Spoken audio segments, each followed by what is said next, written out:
ما في الأرض حلالا طيبا ولا تتبعوا خطوات الشيطان إنه لكم عدو مبين صدق الله المولانا العظيم وصدق على رسوله النبي الكريم ونحن على ذلك من الشاهدين والشاكرين والحمد لله رب العالمين اللهم صل على محمد وعلى آل محمد كما صليت على إبراهيم وعلى آل إبراهيم إنك حميد مجيد اللهم بارك على محمد وعلى آل محمد كما باركت على إبراهيم وعلى آل إبراهيم إنك حميد مجيد আলহামদুলিল্লাহ। অধ্যকার আজকের এই অভিভাবক সমাবেশে সম্মানিত উপস্থিত আমার শ্রদ্ধেয় অভিভাবকবৃন্দ এবং আমার সামনে উপস্থিত আমার প্রিয় আজিজ তলাবায়ে আযম, আমরা সকলেই রব্বুল আলামিনের দরবারে মনের গহীন থেকে অন্তরস্থল থেকে ভালোবাসার ভক্তি নিয়ে রব্বে কারিমের দরবারে শুকরিয়া জ্ঞাপন করছি। সকলেই পড়ি আলহামদুলিল্লাহ। অসংখ্য অগণিত দুরূদ সালাম বর্ষিত হোক সেই মানবতার মুক্তির দূত উম্মতের কান্ডারি দয়ার নবী মায়ার নবী যিনার উসিলা রব্বে কারিম এই কুল কায়নাতকে সৃষ্টি করেছেন। পৃথিবীর ষোললগ্ন থেকে নিয়ে আজও পর্যন্ত পৃথিবীর প্রত্যেকটা নিজামকে ঠিক রেখেছেন, অটল রেখেছেন।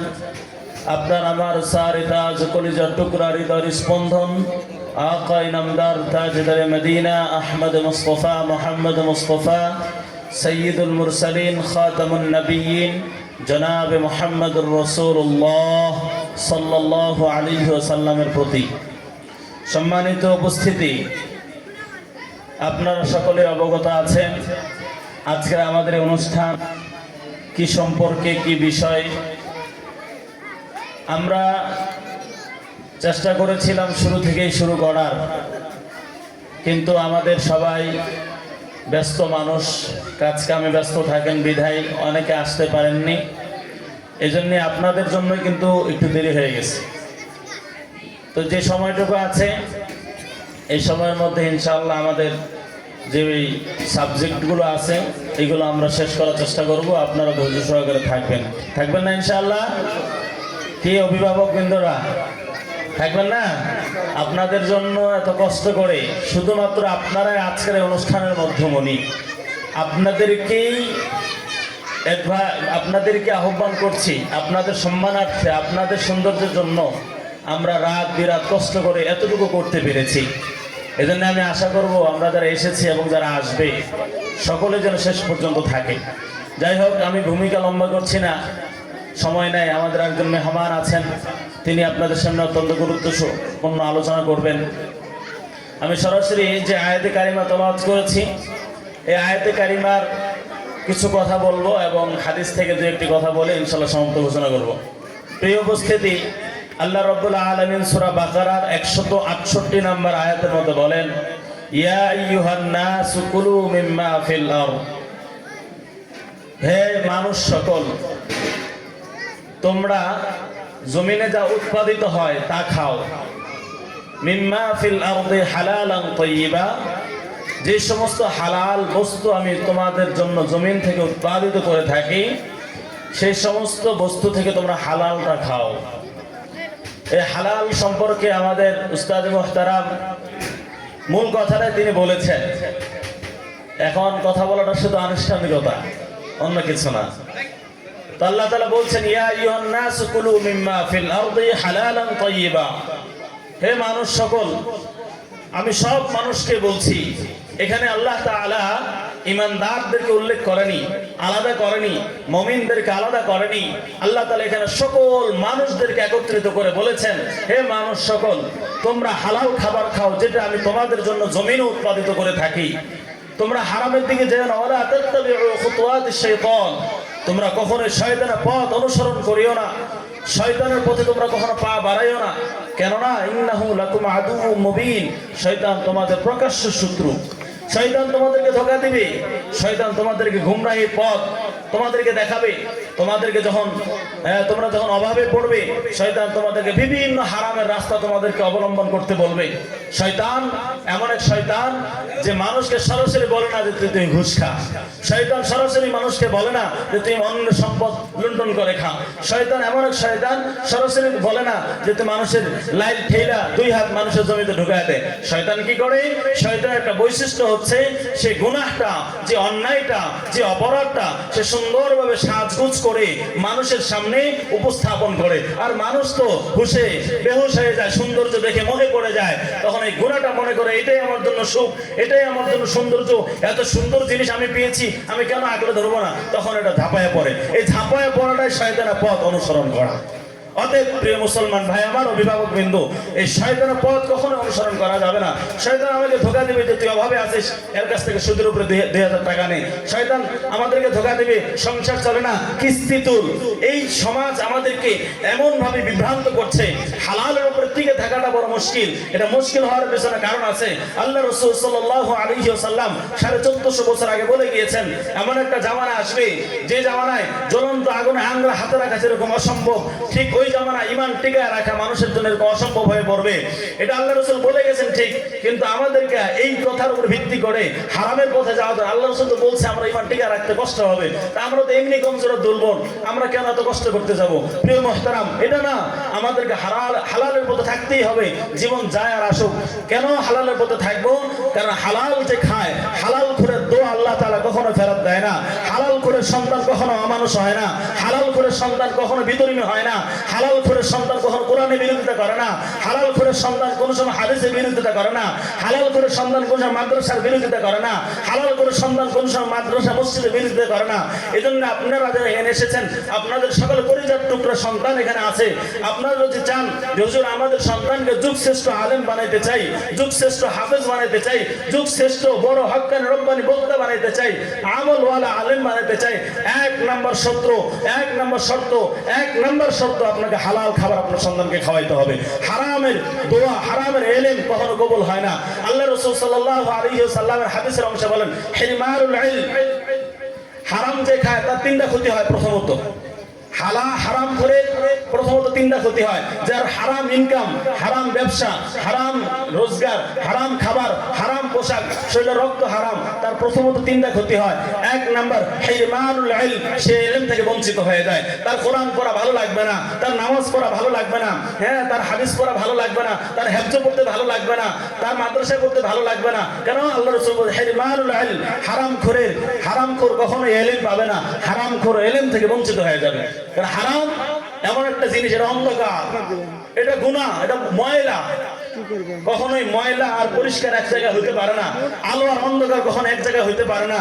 ঠিক তদ্রূপ হালালখোর আর হারামখোর কখনো এক হতে পারে না। হালালখোরের দোয়া কখনো আল্লাহ ফেরত দেয় না, আর হারামখোরের দোয়া আল্লাহ কখনো কবুলই করে না। এরপর আল্লাহ রাসূল সাল্লাল্লাহু আলাইহি ওয়াসাল্লাম বলেন, হিরমানুর রিজক, হারামখোরের রিজিকের পেরেশানি যাবে না, সে কখনো সুস্থ হবে না। তার পেরেশানি, তার বউ অসুস্থ, তার বাচ্চা অসুস্থ, সে নিজে অসুস্থ, তার মা অসুস্থ, তার বাবা অসুস্থ। রিজিক বলতে শুধু খাওয়া দাওয়া রিজিক না, তার পুরা জীবনে যত কিছু প্রয়োজন দুনিয়াতে থাকা সবকিছু রিজিকের অন্তর্ভুক্ত। অতএব আল্লাহ রাসূল বলেছেন হিরমানুর রিজক, যে হারাম খাবে সে রিজিক থেকে বঞ্চিত হয়ে যাবে। তার দেখবেন এই সমাজে যারা অনেক টাকা পয়সার মালিক, অনেক টাকা পয়সা ইনকাম করে কিন্তু খেতে পারে না, একবেলা খায়, ডায়াবেটিস, ডাক্তার তাকে নিষেধ করছে যে ভাত বেশি খাওয়া যাবে না, দুপুর বেলা তাও হাফ প্লেট। কথা বোঝেন না? এটার কারণ কি? তার ইনকাম হারাম, তার যে উপার্জন এটা হারাম। আর দেখবেন খেতে খামারে কাজ করে, খাইতে বসে একদম 3-4 মিনিট মাইরে দিছে, পাও ধয় নাই, হাতও ধয় নাই, জিজ্ঞাসা করায় কিরে হাতটা দিলি না, হাতটা ধুয়ে কি করবো, একবার শেষে ধুবনি।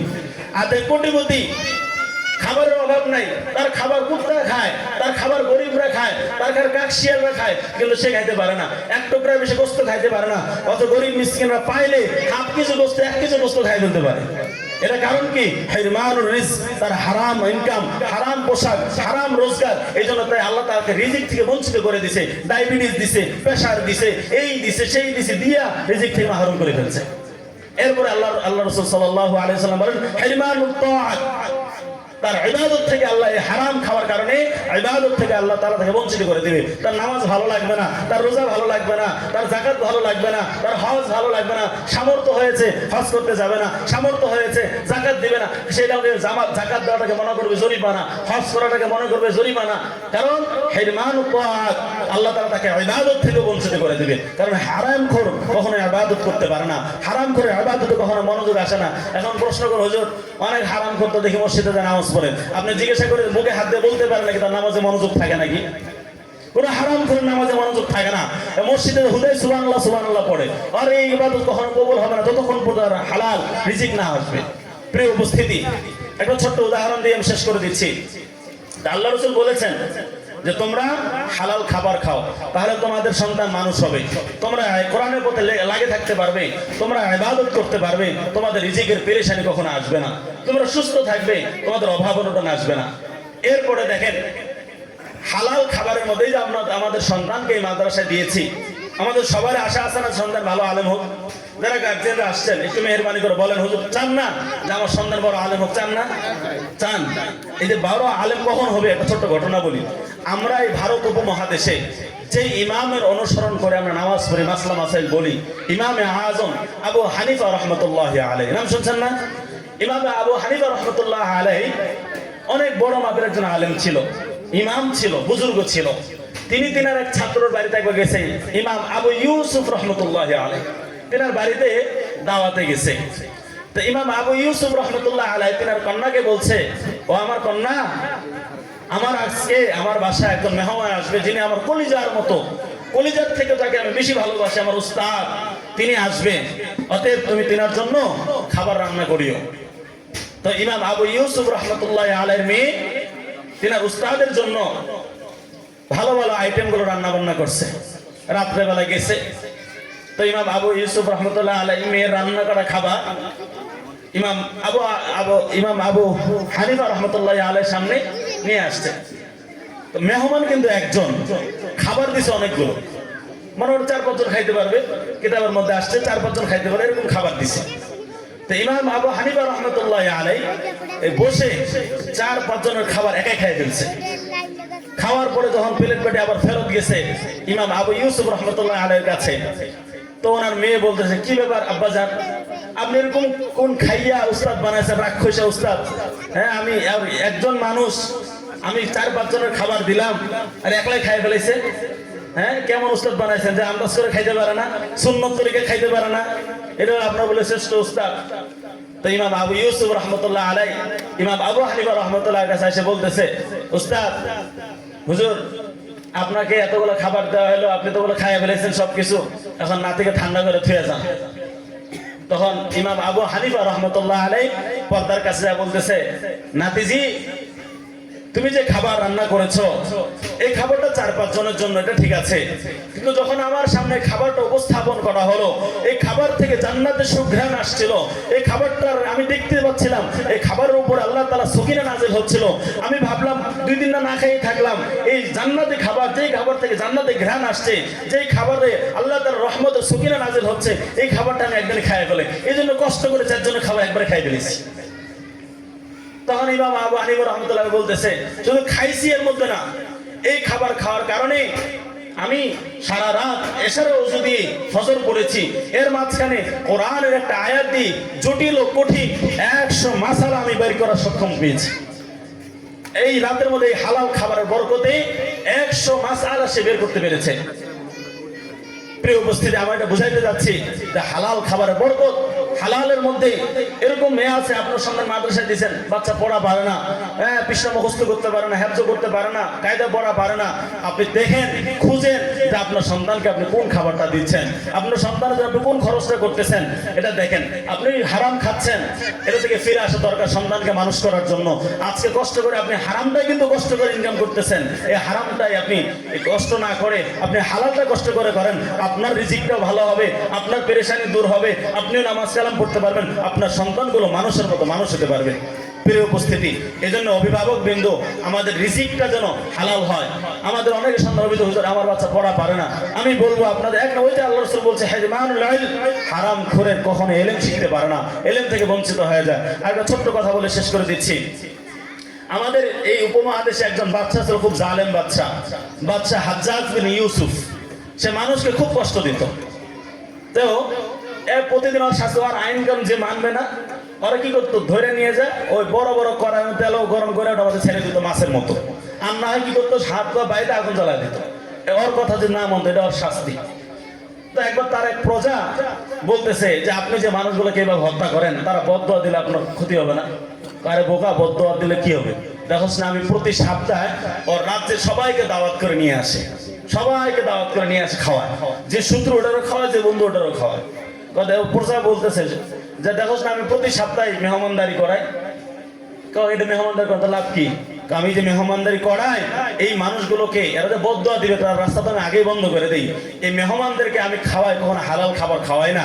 এই মেহমানদেরকে যে হারাম জন্তু আছে, হারাম যেগুলো জিনিস, এই জিনিসগুলো এদেরকে খাওয়াই। আমি জানি হারাম করে দোয়া আল্লাহ কবুল করবে না, হারাম করে বদদোয়া আল্লাহ কবুল করবে না। এই জন্য সবাইকে আমি হারাম খাবার খাওয়াই, ওরা বদদোয়া দেয়, দেখগা আমার কাছে আসবে না। এরকম ভাবে একজন বুজুর্গ ছিল ওই সময়, নাম সাইদ বিন আব্দুল্লাহ, একদম বড় বুজুর্গ ছিল। ওনাকে কখনো দাওয়াত করে নিতে পারতো না। তো এক পর্যায়ে এই হাজ্জাজ বিন ইউসুফের জুলুমের হাত ওই সাইদ বিন আব্দুল্লাহর উপরে পড়ে গেল। জোর করে তাকে নিয়ে আসা হয়েছে। আসার পরে তাকে বলা হচ্ছে হারাম খাবার খাওয়ার জন্য, সে কোনোভাবে খাইতে রাজি না। এক পর্যায়ে তাকে আপনার এই হাত পা বেঁধে আগুনের মধ্যে জ্বালা দেওয়ার প্রস্তুতি নিছে। তো সাইদ বিন আব্দুল্লাহ তখন আল্লাহকে ডেকে বলছে, আল্লাহ, আপনার এই জালেম থেকে, হাজ্জাজ বিন ইউসুফ থেকে কোনো মানুষ বাঁচতে পারে নাই, আজ আমাকে সে রক্ষা করবে না, আমাকেও বাঁচতে দিবে না। আমি তো কোনোদিন হারাম খাই নাই। আল্লাহ, আপনি এতদিন যে মানুষগুলোকে ক্ষতি করছে, এই হাজ্জাজ বিন ইউসুফকে আপনি গজবের হাত তার উপরে বর্ষণ করেন, অতএব আপনি গজব বর্ষণ করেন। এটা বলার পরে উনি ওনাকে জ্বালায়া দিয়েছে আগুনের মধ্যে। জ্বালায়া দেওয়ার পরে সাইদ বিন আব্দুল্লাহ শহীদ হয়ে গেছে। এরপরেই হাজ্জাজ বিন ইউসুফের শরীরের মধ্যে এমন জ্বলন্ত শুরু হলো, এমন অসুস্থতা শুরু হলো, যে অসুস্থতা অকল্পনীয়, সহ্য না করতে পেরে সে সাথে সাথে মৃত্যুর কোলে ঢলে পড়লো। এতটা কি বোঝা গেল? এতদিন সে এতগুলো মানুষকে কষ্ট দিল, কোনোদিন বদদোয়া কাজে লাগে না, কারণ তার খাবারটা হারাম ছিল। ওই মানুষগুলোকে হারাম খাবার খাওয়াইতো, এই জন্য তাদের বদদোয়া কাজে লাগতো না। কিন্তু সাইদ বিন আব্দুল্লাহ খাবার ছিল হালাল, এই জন্য সে বদদোয়ার সাথে সাথে আল্লাহ তাআলা গজব পাঠায় ওই হাজ্জাজ বিন ইউসুফকে একদম ধ্বংস করে দিছে। এই জন্য প্রিয় উপস্থিতি, আমাদের সবাইকে হালালের উপরে চলতে হবে, হারাম ইনকাম করতে হবে। কষ্ট হোক, দুনিয়া থাকার জায়গা না। আমরা যেভাবে হোক দুনিয়া থেকে চলে যাব। যে ছয়তলা বাড়ির উপরে থাকে ওইও মরবে, যে নিচতলা থাকে ঘর বাড়ি না ওটাও মরবে। অতএব আমাদের খাবারটা হালাল হওয়া চাই। দুনিয়া একদিন শেষ হবে, পরকালটা নিয়ে আমরা চিন্তা করি। পরকাল চিরস্থায়ী, আমাদেরকে থাকতেই হবে। সেখানে যে একবার আযাব শুরু আর শেষ হবে না। অতএব আমরা সবাই সব ধরনের হারাম থেকে, হারাম খাবার থেকে, হারাম পোশাক থেকে, হারাম ব্যবসা থেকে, হারাম গৃহস্থী থেকে, হারাম চাষাবাদ থেকে, সব কিছু থেকে আল্লাহ তাআলা আমাদের সবাইকে ফিরা নিয়ে আসুক। আমাদের প্রত্যেকটা সন্তানকে আল্লাহ তাআলা ইমামে আবু হানিফা রাহমাতুল্লাহি আলাইহির মতো হক্কানি রব্বানি হাফেজ আলেম হওয়ার তৌফিক দান করুন। আমি আমার এই সংক্ষিপ্ত বক্তব্য এখানে শেষ করছি। ওয়া আখিরু দাওয়ানা আলহামদুলিল্লাহি রাব্বিল আলামিন। আসসালামু আলাইকুম ওয়া রাহমাতুল্লাহি ওয়া বারাকাতুহু। সম্মানিত উপস্থিতি, এই পর্যায়ে আপনাদের সামনে